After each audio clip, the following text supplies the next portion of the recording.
ఈ గోదావరి పరివాహక ప్రాంతంలో ఉన్న బాసర నుంచి భద్రాచలం వరకు ఏవైతే పురాతనమైన ప్రసిద్ధ టెంపుల్స్ ఉన్నాయో ఈ టెంపుల్స్ అన్నీ ఒక టెంపుల్ సర్క్యూట్గా ఏర్పాటు చేసి దీంట్లో ఎకో పార్కులు కానీ అనేక చాలా ఫారెస్ట్ ఏరియా ఉంటుంది. దీంట్లో నదీ పరివాహక ప్రాంతం ఉంటుంది. ఎకో టూరిజంతో పాటు పురాతన ఆలయాలని అభివృద్ధి చేయడంతో పాటు ప్రతి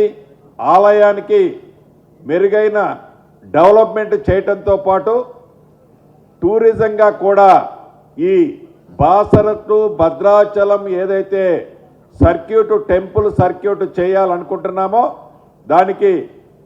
ఒక కన్సల్టెన్సీని కూడా ఫైనల్ చేశాం. ఈ జనవరి ఎండ్లో ఫిబ్రవరి 15th లోపు కన్సల్టెన్సీ రిపోర్ట్ వచ్చిన తర్వాత ఒక కేబినెట్ సబ్ కమిటీని ఏర్పాటు చేసి మార్చి 31st నాటికి ఒక ప్రణాళికాబద్ధంగా ఏదైతే ఇప్పుడు మేడారంలో శాశ్వత అభివృద్ధి చేశామో అదే తరహాలో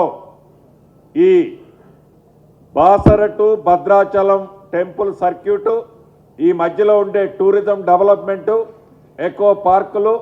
అన్ని వసతులని ఏర్పాటు చేసే దాంట్లో భాగంగా మార్చి 31st లోపు దీన్ని డిసైడ్ చేయాలని, దీనికి కేబినెట్ సబ్ కమిటీని కూడా అతి కొద్ది రోజుల్లో ఫైనల్ చేయాలని ఈరోజు కేబినెట్ ఆమోదం తెలపడం జరిగింది.